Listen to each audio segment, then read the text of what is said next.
crew member, was a crew member for about 12 years. And I'm here with Jeff Reynolds, one of our longtime expedition leaders who, first, I hope you can see him. Say something, Jeff. If I say something, the camera will move. Yeah. Good morning, everybody. Yeah, I'm one of the expedition leaders with Maple Leaf Adventures. And I'm happy to be here this morning to talk to you a little bit about our spring trips. And we'll get started now. Once again, housekeeping note, if you've just joined us, please make sure that your mute button is on so that conversation, barking dogs, slamming doors, kitchen noise is not broadcast throughout the webinar. Thank you.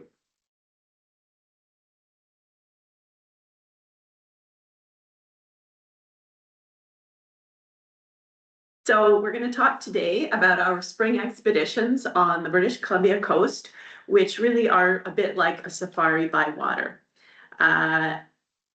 If you don't know, Maple Leaf Adventures is a boutique expedition cruise company founded on the principles of ecotourism back in 1986. And we're amazed and excited to be celebrating our 40th anniversary this year. So you'll hear a little bit more about that. It must be the catamaran. Yeah. Yep. Somebody's not on mute. If you wouldn't mind hitting your mute buttons, that would be great. Thank you. At the end of this show, we do have a special offer for those of you who's taken the time today to listen to this webinar. So at the end, I'll explain what that special offer is. And we have an opportunity for questions and answers. We will answer those at the end, but you can enter them into our little Q&A section anytime as soon as they occur to you. So to do that, there's a little Q&A bubble probably at the top of your screen, maybe at the bottom of your screen. You could just click that and type your question in. If you're having technical issues, our colleague Karine is monitoring that as well, so you can type something in there for that, and she can help you. So don't hold back. We love questions. Okay, so what are we going to cover today? We're going to talk a little bit about what makes these trips unique, perhaps different from some of the other trips you might have done. Who are they for? What's special about the geography of these regions? And what's special about spring in particular? It is a secret season, but those of us who know the coast know that it's actually a beautiful and bountiful season. We'll go through the itineraries that we offer briefly so that you can see which ones you might be interested in. And then we'll do a short section just introducing you to our 3 ships and how the services on board, like food. We'll talk a little bit about conservation work we do, and then we'll get to the end with the questions. Should be about 40 minutes. Let's get started. So, yeah, these trips are for the adventurous, the people who want to get off the beaten track and explore the nature where there's no roads that get you there. So just by boat, these little ships bring you on incredible adventures. And the one thing that's unique about these trips is that you're part of a small group of people. You're not on a big ship with a huge number of people that you don't get to know. And by the end of it, you are experiencing these amazing adventures together. And what we always find is that it's really, really cool to see everybody leave with new friends. And it's mainly because you're experiencing all these new places for the first time with people who also are experiencing it the first time. And you get to see it through their eyes and our eyes as guides, and it brings everybody together in a pretty unique way. And then because we get to these places that not so many people can get to, we have the unique ability to be able to take the time to admire the nature that we see around us and really inform you more about what you're seeing on an intimate level with presentations, with things in the wild where we can pull little unique critters out and show you really close and tell you all about them. And like I said, who are these people for? Who are these trips for? It's mostly for people who are okay with being in a small group, exploring in the rain, in the sun, being on the water, Sometimes there's a little bit of seas, but we'll touch on that on another slide. And yeah, just the time to take to yourself, be kind of in nature and quiet with yourself. You have those chances to do that when you get on shore. Right, thanks, Jeff. And the other thing to know that's different from some types of holidays is we do have an all-inclusive fare. So for us, we don't want to be like interrupting the experience by charging you money for various things once you're on the trip. It's an all-inclusive fare. So you can see that for some things, you would pay for meals, you would pay for activities, you would pay for this, that, and the other. For us, once you're on board, you're traveling like you're our friends, and we're showing you the best of the home that we love.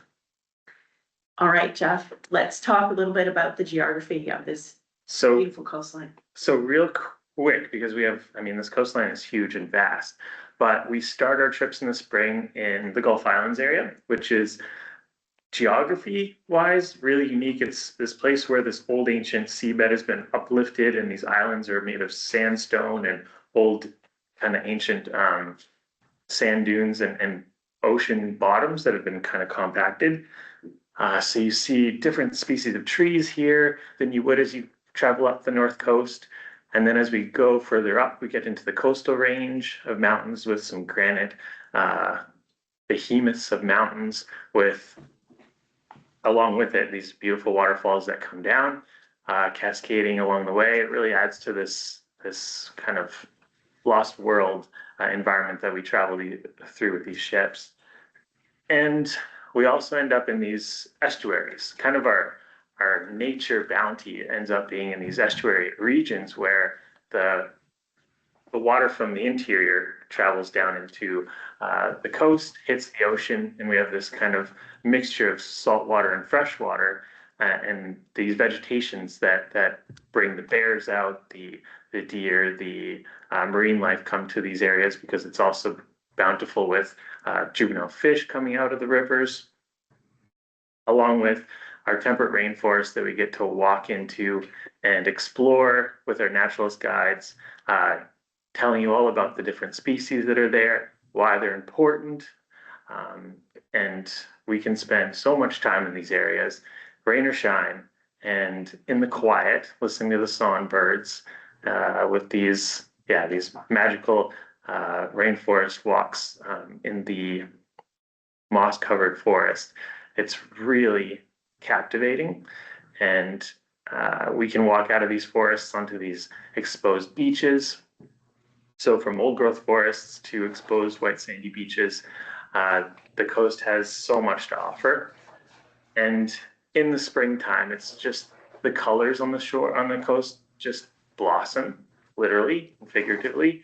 And the flowers that you see along the way, especially down south around the Gulf Islands, Desolation Sound area, and then into the estuaries, there's so many different wildflowers that we get to see blossoming, and it just adds to the magic of these trips.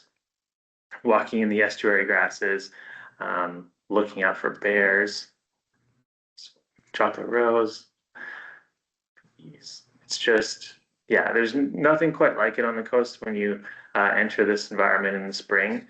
And if you imagine the springtime, it's not the warmest, but it is warm with a lot of, the blossoming of the forest and just everything coming to life.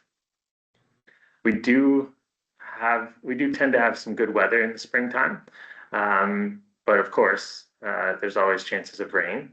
But the wildlife that starts to awaken, like the grizzly bears and the black bears coming out to the estuaries to start building up their energy stores from their hibernating winter time, the estuary is the place to see them. These grasses are very rich in proteins for them to start building up their fat stores again. So we end up seeing them in this beautiful lush area, and we can observe them from the boats and sometimes even on land. So the other part of the coast that's starting to come back to life are the kelps. And so we have these giant kelps, these bull kelps. The forests are starting to grow not only on land, but also in the water. and we start to see lots of these intertidal invertebrates start to cover the shore, these purple sea stars, the ochre stars, the krill, and the herring, and the other bait fish like, what's the word? That'll come to me. But the bait fish that come to the shore attract a lot of the birds, cormorants, surf scoters, we got hummingbirds, and then the otters and the sea lions. At this time of year in the spring, we have pupping season. So they're starting to, especially the stellar sea lions, we'll start to see them establish themselves on rocks, defend territories. Females will come to shore, give birth, and they'll see mating. So that's pretty special to see on the coast. And then we can't always promise it, but we have Pacific white-sided dolphins, we have Dall's porpoises, humpbacks starting to come back to the shoreline, orcas. Yeah, it's just a magical time in the season. Sometimes fin whales are a little bit early and they end up on the shore up in the central coast. And the resident orcas and the transient orcas, we could always have a chance to see them making their way through. And then along the coast, we end up interacting with some of our friends. And this is an example of one of our research partners that we visit, listen to their stories, listen to their research that they're doing up in the Central Coast. And this is a whale research station on Finn Island we're seeing on this picture. All right, that was a lot. Yeah, spring is certainly for me, it was a bit of a surprise. Although growing up in Victoria, I know that spring often, when we're lucky, starts in the middle of February, and more likely starts at the end of February. So by the time we're operating our trips, it's high spring, full on spring here. As you probably know, the coast is actually the territory of dozens of coastal First Nations, and we do reflect that and respect that in our trips, and always have actually as a company. Some of the areas that we travel through, you can see them on the map here. This is a map of language groups, not so much of nations, but there is some close alignment. So I thought this was a good way to illustrate it. And in different areas, we have different connections with the nations. And we'll get a little bit into that in some of the trip itineraries, but there's obviously ancient cultural sites as well as modern locations that we go. Our protocol fees that we pay through agreements we have with the nations to travel in their territory go to support the Coastal Guardian Watchman program, which is kind of like a Ministry of Environment for different nations. And we've been doing that for decades, and it's something we're really proud of. And then in different communities, we have the opportunity to go tours with guests. With locals. And again, we'll get into the details of how that works on different itineraries later. I'll just go through quickly a typical day before we head into the itineraries. We wake up in a beautiful anchorage. So we anchor at night. So the morning you're up, you can hear the thrushes calling from the forest across the water, or you can see the ducks and the seals swimming around in the anchorage. It's very peaceful. So we'll start with morning coffee and breakfast, and then we may go ashore for a short trip in the anchorage that we're in, which could be anything from wildlife viewing, a forest walk, kayaking, and any of the types of things we do. And that's usually 1 to 3 hours, depending on what it is, where we come back for a wonderful snack, we weigh anchor, and we start heading out, and we cruise very close to the coast the whole time. So there's always so much to see. And as Jeff pointed out, the ocean itself is full of beauty and life and something interesting. And one of the things I love about the trips is you never know what's around the next corner. And when I come back and I stare at four walls in the city, it's not nearly as interesting. There's always something to look for if you want. We will have lunch at midday and do an afternoon shore trip. Again, 1 to 3 hours, depending on what it is. There's usually activities along the way as well. We might stop and view wildlife along the way. We might get into the tenders to go look at something. And then there are opportunities once we reach our night's anchorage or early in the morning to take out the kayaks and go for a spin. We'll end the day with a big celebratory dinner. And then we have the option to relax in different ways when we're at anchor, which could be just stargazing we have spotting scopes, could be games, socializing, reading on your own. It's there's no Vegas shows, but there is the show of nature and the companionship of good friends. So that's kind of a typical day. So the spring trips that we're gonna go through quickly here, these are all the ones that we offer in the spring, other than Hide Why, which is a separate webinar. So we start, as Jeff said, down in the Salish Sea in the south, where spring comes very early, head up to Desolation Sound and the Inside Passage of Vancouver Island in the Breton Archipelago there, and then up as spring moves northward, so do we, into the Great Bear Rainforest, and finally down into the Kitlope. So each of these regions has a unique itinerary, and we'll go briefly through those right now. But first, a quick view of what it's like to travel with us on one of our ships. This is our smallest ship.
Okay, welcome to the itinerary section of this show. And very first, some brand new trips that we've just added are two very short special anniversary celebration sailings. As I said, it's our 40th anniversary, and we'll start celebrating that in later this spring. And we have two trips between Victoria and Vancouver, 2 nights through the Gulf Islands and the Salish Sea in spring to celebrate that. They will be on Cascadia, which is our catamaran, and Maple Leaf, the boat you just saw in the video. There's Cascadia, our catamaran. And they are going to go through some of the beautiful places in the Gulf Islands with a focus on celebrating the anniversary. And we're going to have extra special resource people on board to talk a little bit about what's changed between 1986 and now on the coast. And have just a lot of celebrations together. We'll also be raising Maple Leaf's brand new mainsail for the very first time on this trip. So that'll be quite the celebration. We have we have a trip that goes April 14th to 16th between Victoria and Vancouver, and then and that's on both boats. And then coming back from Vancouver, we have one on Cascadia, just Cascadia, with a slightly different itinerary for those who want to do both. And we're just designing that second itinerary. It'll be the 19th to the 21st. So stay tuned for more information about that. All right, and then the first official trip is our Salish Sea expedition and our Gulf Islands National Park Reserve expeditions here close to Victoria, where we're talking to you from right now. The Salish Sea expedition and the Gulf Islands focus on both the natural and cultural history of the area. This is the typical route map of the area that we cover. We go to places off the beaten track that you can't get to with a ferry and a car. It's such a different experience to come to these islands by water, to go ashore by small boat. It's full of light and beauty this way. On the Salish Sea expedition on Swell, which is our tugboat, we travel with an Indigenous storyteller. So the idea behind the creation of this trip is that some people know the area as the Gulf Islands, but it's actually also the territory of the Wasanich and the Cowichan people. And there's a lot of names and stories and history for millennia here that most people don't get a chance to see. So to have that interpretation side by side with our naturalist is a really special thing. And that's on the Swell trip. The Gulf Islands trip on the Maple Leaf is focused on the nature and natural history for the most part of the islands. And these are 4-night getaways in spring, just to shake the winter dust off and explore these incredible natural islands that are still in their kind of natural state in the spring. Itineraries are available obviously on our website or by contacting Mikhail if you would like to know more about these beautiful spring trips. They're kind of underrated in a way because a lot of people think they know the area, but we take you to the hidden parts. I'm going to hand it over to Jess to talk about Desolation Sound. Yeah, the Gulf Islands, I just want to say, I know our trips are 4 nights, 5 days, but we could spend a lot more days in that area. It's a really beautiful spot. Moving up to Desolation Sound, a little bit further north on the coast, we start getting into bigger coastal mountains. It's a really beautiful spot on our coast. We can go really far up into this area called Toba Inlet. There's some beautiful estuaries along the way. We make a stop off at some pretty unique islands like Middle Natch. If you haven't heard of it, it's a really unique island in a way that you don't see the vegetation elsewhere as concentrated. It's a very dry island, but we'll see some pictures in a little bit. We get into the coastal, the temperate rainforest for walks. This is skunk cabbage in full bloom in the springtime. It's a beautiful plant to see and also smell. Cruising up the inlets where the reflections are just beautiful. Sorry. And the mountains are still snow-capped, so you don't really see that after May, June into July. It's all kind of gone, and it really adds to this beauty that we see along the way. The snow melt is definitely fueling, you can see this in the distance, big waterfalls. And just the fact that we can get off in the anchorages in the morning to go for a little kayak, in the evening for a kayak, it's another way to experience the locations that we visit. Getting on shore, going to these beaches, kayaking to the beaches, we have that ability to do so. And then just coming upon, blackberries, grizzly bears up in their natural habitat. They're coming down to the shorelines to feed. The stellar sea lions are going after the herring as they start to come in.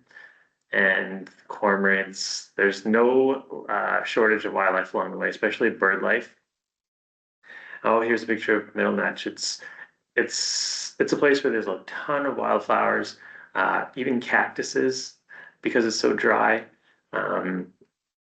Camas, there's the prickly pear cactus, and it's also got a population of sea lions that we really like to adventure around the island in zodiacs to see up close. And then just the fact, like Maureen was talking about, just having a nice peaceful time on the boat. There's no shortage of things to see around the ships when you're at Anchorage. There's always a surprise happening either in the water or on the shoreline. And this is just where you would go from. So flying into Vancouver, going to Campbell River, getting on the ships, and then heading into the unknown. And then Vancouver Island Inside Passage, we travel a little bit further north along the inside of Vancouver Island towards the Broughton Archipelago. And this itinerary, I mean, you saw the video. It shows us going ashore in the morning, in the afternoon, coming back for snacks, and the temperate rainforest, the wildlife that we see along the way.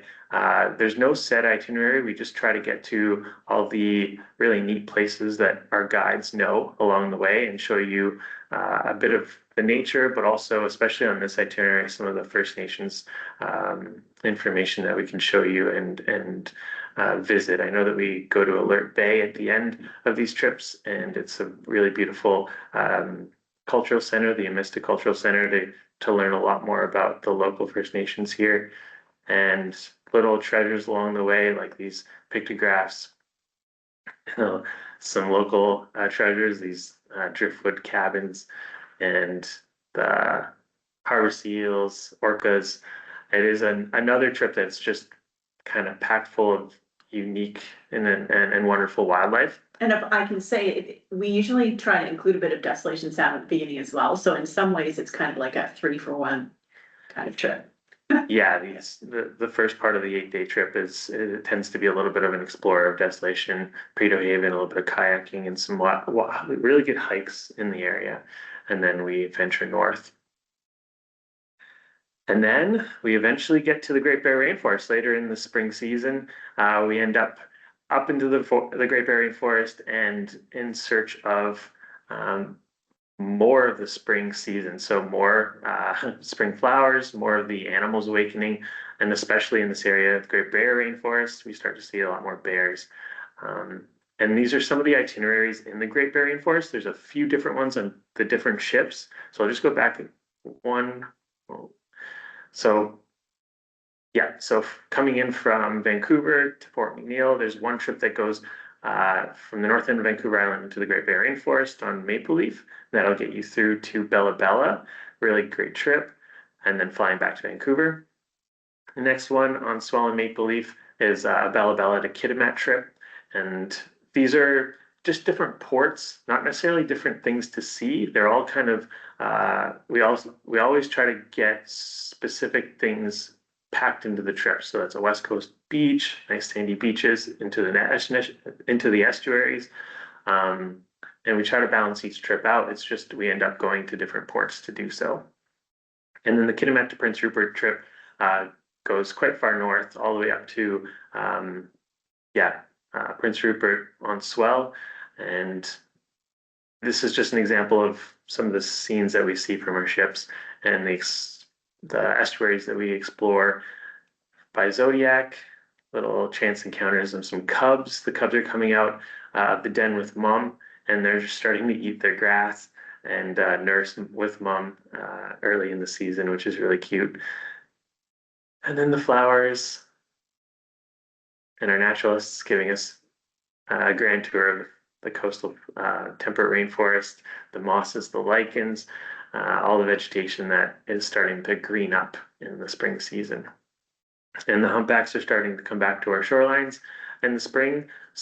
We do have some seasonal humpbacks where they stay year round, and then some will be coming back from the Baja or Hawaii.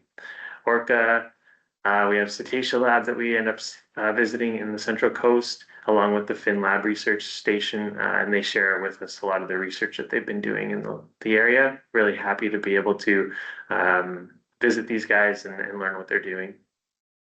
And then these outer coast islands where we get to explore, come to shore on these little islets with our Zodiacs and go explore this little sandy beach or rocky outlet. Really, really awesome to be able to do this sort of thing. It is a beautiful place. This whole coast is just a plethora of beauty. And our guides, our captains, we just want to show you why this place is so special. And along the way, especially in the Great Barrier Forest, there's some little hot springs that we end up visiting. If you're keen to go see some hot springs, we definitely bring you to them. And then there is the special Kitlope trip. And that is part of the Kitimat to Kitimat Great Barrier Forest trip, but we end up going down the Huxtua or Gardner Canal, and that's that green section where I've outlined with the red journey into the very interior of the coastal mountain range. And we end up getting up into the Kitlope Lake, which is quite the journey. We end up going up a river, and it's a whole day journey. We bring our food, we bring our crew, and we go adventure up into the Kitlope. And there's a very special story along with Cecil Paul that we like to tell you along the way. It's part of his magic canoe story, and this place is incredibly special to Maple Leaf and all the guides that we go up. Yeah, I mean, Cecil there, whose picture you just saw, Wahid is his actual name. He was instrumental in the protection of the Kitlope, which is the largest intact temperate rainforest watershed on the planet. So really incredible place to have protected back in 1993 or 1994. And he invited Maple Leaf in, our first trip was in 92, I believe, to help spread the word and develop sustainable revenue for the area. So quite a man of vision with Cecil, and his legacy lives on through the work that we do and what we share with you. So I just had to interject that. That's it's super important, and there's nothing quite like this trip. I've done all Maple Leaf trips. I don't want to flex, but this is a very unique trip, and there's, like I said, nothing like it. We get to go up into the coastal mountain range, into the most intact temperate rainforest still on the planet, and we get to go through different habitats along the way, because we go from a marine environment to a terrestrial environment when we go up to the lake. And so that brings with it a change in terrestrial species and even terrestrial animals. But along the way, we're in an estuary as well, so chances of seeing grizzly bears, sometimes moose and caribou. And yeah, this is Wahid in front of the Ixkolux pole. That pole has a whole National Film Board film made about it. The stories in this place are just incredible. Yes, and part of this trip, we definitely show you the story of that pole. All right. All right, well, thank you. That's the end of our spring itineraries section. We do, as you know, also offer some Haida Gwaii trips, but we want to keep that for a separate webinar. And so that is our spring, and that is spring all along the coast. So we thought we would briefly talk to you about the ships and the guest experience. Now, one question people often ask is, will I be seasick? I'm here to tell you, as someone who is susceptible to motion sickness, that it's highly doubtful. If you look at the map, you can see that most of the channels that we travel through are protected from the open ocean, and it's those open ocean swells that create the sickening movement. And so I am just fine on these trips. And as I used to work as a deckhand on Maple Leaf, I was able to go down into the galley in Maple Leaf below decks, turn around, face the aft end of the ship, put my head down, wash dishes, and be fine. So if I can do that, it's probably a good bet for most people. We have a more detailed article about that on our website if you're interested further. Now let's get into the ships, because they are also part of the reason. They are large, stable ships. They're boutique scale, but they're big enough that, a little wave doesn't push them around. So Cascadia is our expedition catamaran. She's our largest vessel. She has only 12 cabins though. And as you can see, she's quite small in this majestic environment. She's a 138-foot catamaran. She has so much light and space in her because of her catamaran style. She's got huge windows, and this is just a detail from her wonderful lounge and dining area on the main deck. She also has plenty of deck space. This is part of the aft deck, which is covered and uncovered. On beautiful days, we can eat out there. There are also seating areas elsewhere on the ship. And we do long table meals on her, and with a full professional galley and 2 chefs working below deck, but with a great view actually out those windows. Just a lovely ship to explore around on. The bridge on all our ships, wheelhouse on the smaller boats it's called, is always open to our guests, and our expedition leaders and our captains and mates spend time in there, and they welcome you to sit with them and learn about what we're doing. Everybody's really delighted to share their knowledge with you and their excitement about the place with you. There is a hot tub for those who like a hot soak. And of course, we have a fleet of kayaks for kayaking around. And the cabins range in size. This is one of our larger ones. It's a category 3 with a king size bed. All of them have their own ensuite as well. These category 3s have doors out onto the deck. Category 2s have either 2 twins or what we call a queen, but is actually a king size bed. Also have doors onto the deck. They're just slightly smaller than the category 3s. And our category 1s are quite large cabins on Cascadia with lots of natural light. And again, they have 2 twins or what we call a queen, but is actually a king bed. The bathrooms all have, the heads technically, all have everything that you could need. Maple Leaf is our flagship and our smallest ship. This is a ship for people who love to just be in the place and be connected to the place they're traveling all the time. You can stand on Maple Leaf, and I love being on Maple Leaf because 360 all the time is nature. The water is not too far below you. You can hear it going past the hull. It's just an incredible adventure ship for those who like it. It sails really well. It's incredibly seaworthy, very heavy and strong and capable vessel. We take 8 guests on here. And again, as I said, the wheelhouse is open for guests. This is our tiny little dining lounge. For those sailors who know, it's actually pretty spacious. And incredible quality food, as the video was saying. Our chefs are great, wonderful people. The accommodations on Maple Leaf are probably the limiting factor for some people. They're private sleeping areas separated by heavy curtains, with lots of natural light from above, and then 2 shared washrooms. So that's kind of like the deciding factor if you're comfortable with that. And the other deciding factor is it's just incredible to be totally part of the environment, and the vessel almost feels like an extension of your body, which is pretty cool.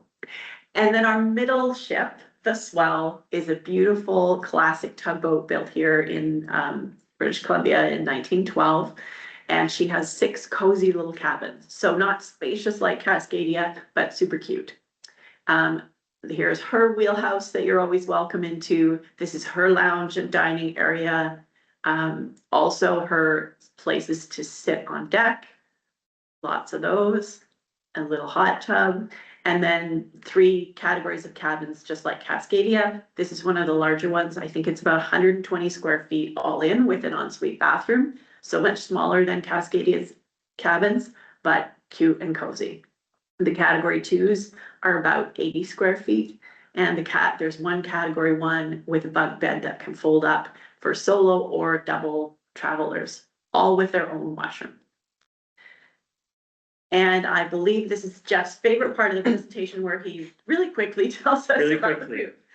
I mean, Maureen and I have already hinted at the fact that there's really incredible food on board, but yeah, last year we won a culinary tourism award that just highlighted the fact that we highlight and put forth how meaningful it is to be a sustainable contributor to the local economy through sourcing our food locally, but then our chefs do the rest. So these pictures just kind of, I don't know, make your mouth water with some delicious pastries, and these are appetizers from lunches that are just as beautiful as they look. They taste just even better. And watching the chefs work personally, they end up trying to make their own unique challenges for themselves. So just experimenting, but experimenting on like a professional level, we get to benefit with our taste buds.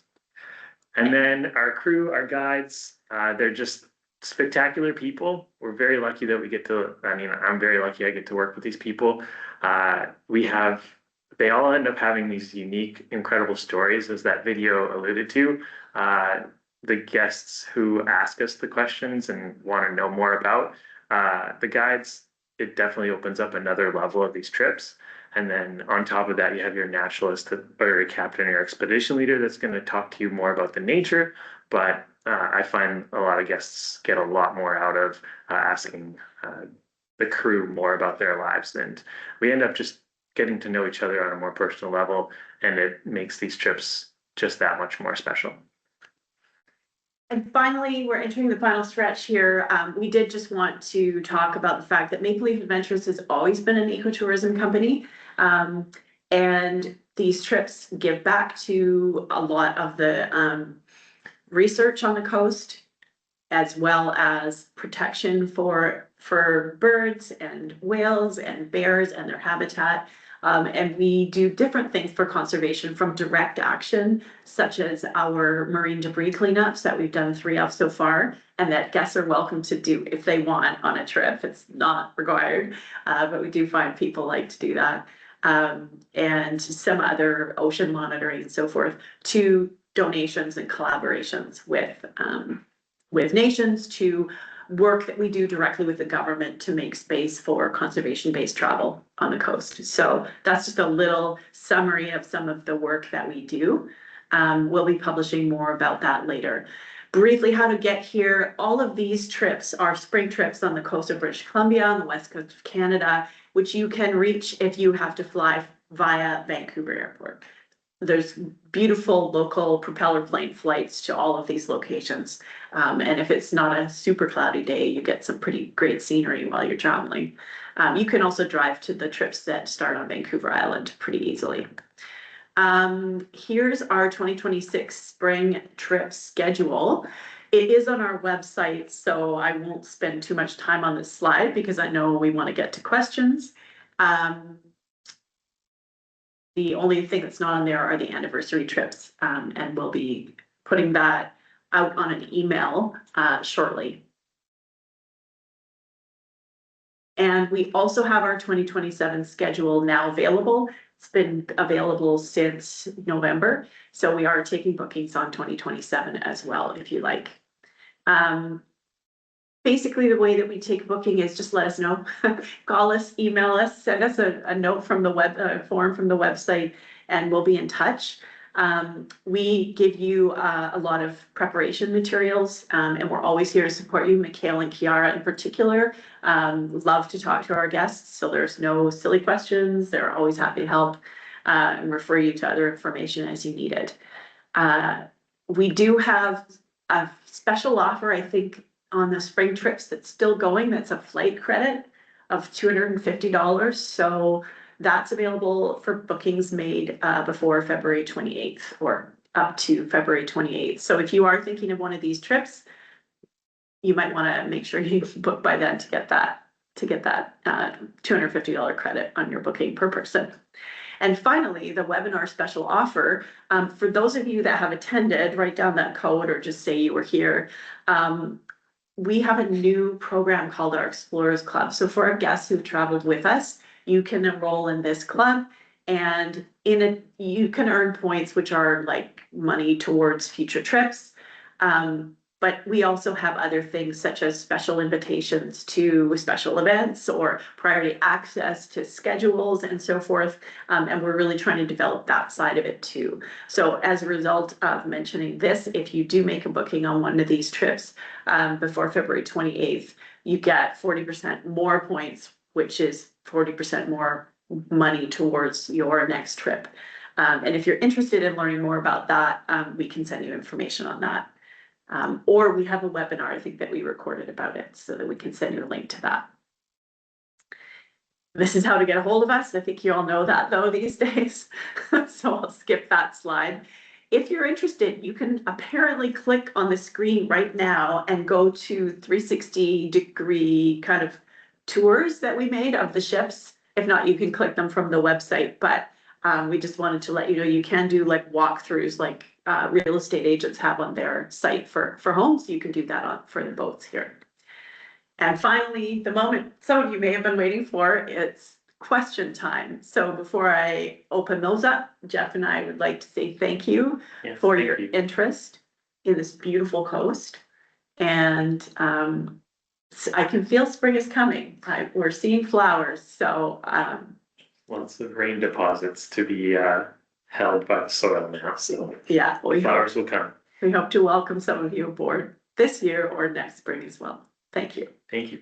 Okay, so now we're gonna get the questions, and I think I have to run up to the screen in order to read them, if I'm not mistaken. All right. I can't see all of the questions, but I can see one anyways. The question is there any stats on how many trips have rained the full week?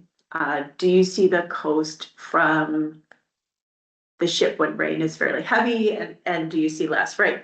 We do usually try to have like a mix of weather in our photos, because what we tell everybody is expect a little bit of everything and you won't be disappointed. It's rare to have a trip where it rains the full week. I think the ones that I'm most familiar with where that has happened would be 1 or 2 trips in the Great Bear Rainforest in the fall would be the most likely to have rained a full week, but it's pretty rare. You have to have like massive weather events for that, because weather comes into the coast and then it moves through. Yeah, it comes through quickly, so you'll have rain events, but they end up dissipating quite quickly. The ones especially the ones along the Inside Passage, Gulf Islands, Desolation Sound area, Vancouver Island, that's much like a rain shadow. So a lot of the water gets dumped on the west coast of the Vancouver Island, and then you get this kind of dry spell coming across. If we were more on the Vancouver side, the Strait of Georgia systems pick up more water and dump it on that coast. But yeah, it's pretty rare to have a trip that it's just full rain the whole time. It's usually, we have a day of rain or an afternoon of rain, and we'll still go out. Like, you don't have to go, there's no forcing you, but once you get into the forest, it's, even if it is pouring rain, the forest acts really nicely like an umbrella. And so you might get a little bit of drips, but once we're in the forest, it's pretty damp, but it's not like you're getting rained on the whole time. And then finally, to answer the second part of that question, because we're traveling so close to shore, you can see the shore pretty much all the time, even if it's foggy, which is rare and happens mostly in summer in the morning.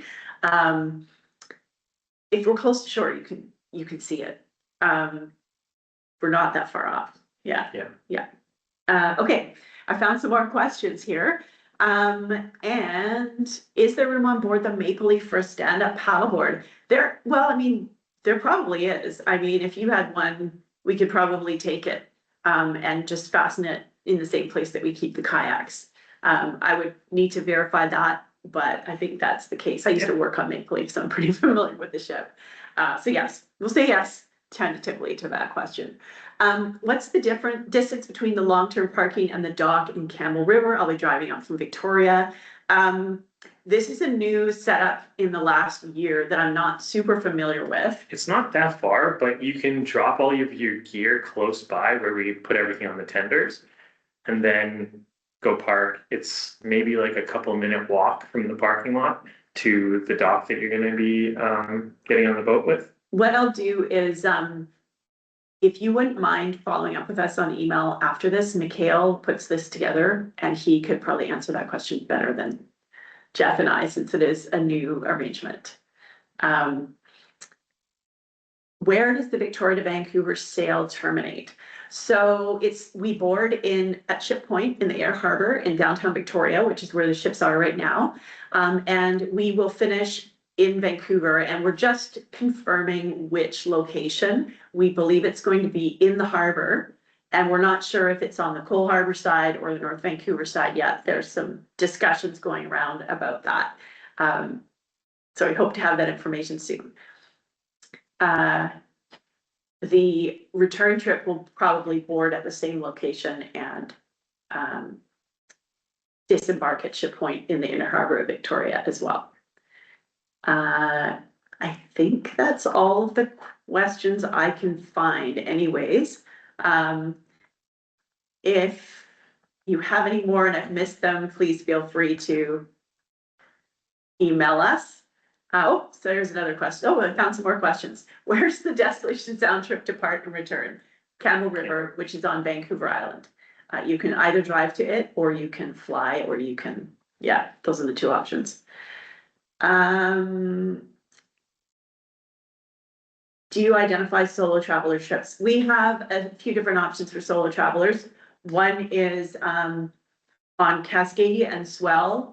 Because they're such small ships, so each guest is like a major part of the revenue, and the ships take a lot of money to maintain here in British Columbia. We do have to charge a single supplement on many of the trips, but there are some on Cascadia and Swell where we don't. Those are identified on our special offers page, and you can find them all. On Maple Leaf, we do not charge a single supplement. You would just be sharing a sleeping accommodation area with someone. Probably of your same sex or gender. And you know, you mostly just sleep in there. So that's how that works. If you've never kayaked, and when is the High Guide webinar? We don't have a date for it yet, but it'll be coming up.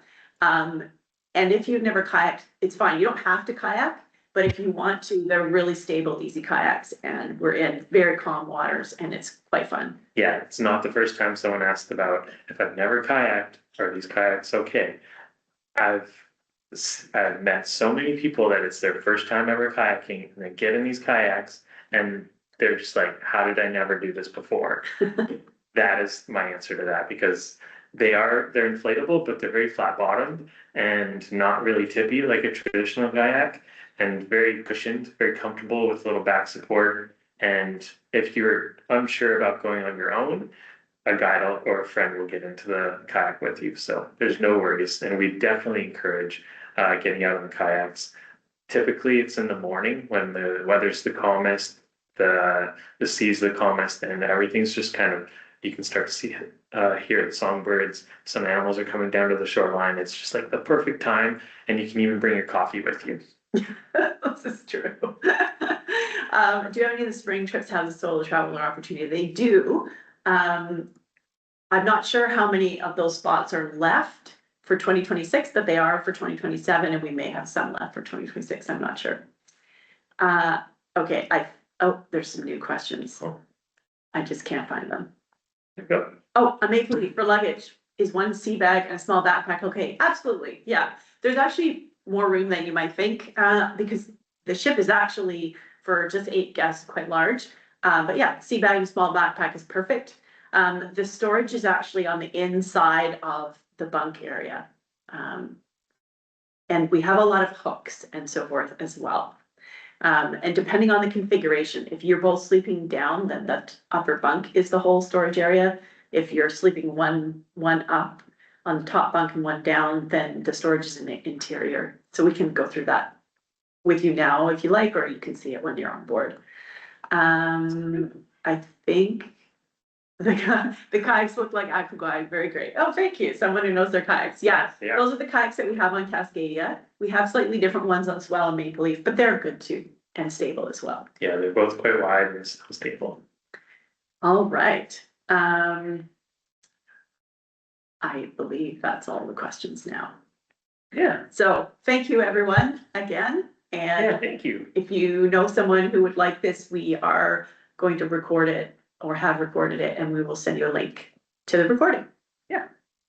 Thanks for coming. Thank Hope to you. see you out And there. have a wonderful spring.